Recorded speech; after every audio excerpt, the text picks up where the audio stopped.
Hi, my name is Darren Bartlett, and I love talking current affairs on the African continent. Now, there's a complaint that has been filed against the relatives of President of the DRC, who is Felix Tshisekedi, and these cases are around corruption and also stealing of minerals in the DRC. And the places cited here is Lualaba and the Upper Katanga, that is in the southern part of DRC. And these relatives, who are about 8 of them, the case focuses on majorly those ones who are the nationals of Belgium. Okay, they are not focusing on the others who could be involved in DRC because the jurisdiction of this case is focusing purely on the people who live in Belgium. And when I tell you the people who are involved in this case is very surprising. Number one, the first lady is one of the people who sued. And number two is a sister-in-law. The sons and also other relatives are the ones who have been sued in this case here. You see, Felix Tshisekedi lived in Belgium for some time before he went back to DRC to stand for presidency. And one day I was watching an interview where one of the presidents in East Africa here pointed out and said that he was just a taxi driver and also delivering pizza. And that's where he got the interest and went back to DRC, where he then became the president of the country.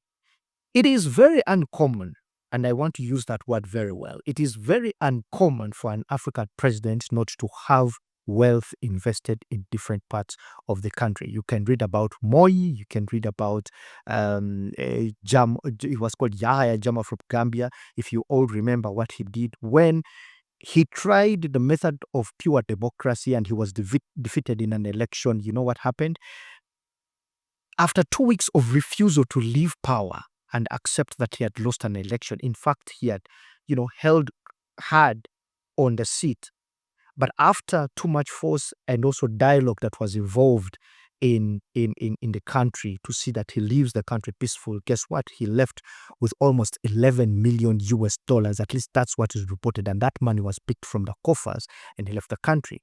But there's so many of them. If you read the investigative stories that have been put out there of offshore investments and all, you'll find names of presidents also implicated in these things while they invest outside.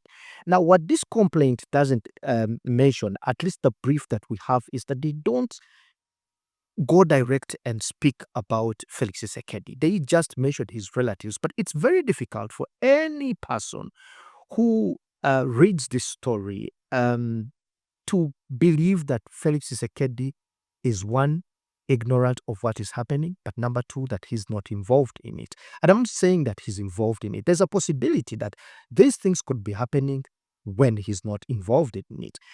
And for me, it's the statement, and I'll read it as it is here when you see it on the screen. It says that the complaint was presented to a federal prosecutor, Anne Franzen, by lawyers Bernard and Maingain, on behalf of several NGOs from Katanga and 4 former directors of the company they put there that I cannot pronounce very well. And they say that this complaint is focused solely on those with Belgian nationality who can be prosecuted in our legal system. Those are the ones they are looking at there. But they say further charges may soon be filed in other countries where the looters of our resources are from. I don't know who else they will be adding to this case, but you can find that story. It's written and was published, when? Just about yesterday, 19 hours ago. So this is yesterday. So it's one of those cases that I want to follow so that I understand that, DRC signed a deal with USA and handed over its minerals, technically giving access to USA to do whatever they can do with the minerals that they put in there. But number two, that there are people who are close to power who are actually looting their own country and taking these minerals elsewhere. So what is it in for the DRC citizens, the Congolese citizens? What is it in there for them? What is it there for them to learn from what's happening? And how far can this case go? Is the president immune at the moment? Probably. Probably because once you're in power, many times most countries do not prosecute the leaders of those countries because they're immune to that. But after, if you see a statement such as father, I don't know who else will be added to this. But this is an interesting case that you can watch out for. My name is Dara. I'll see you in the next one.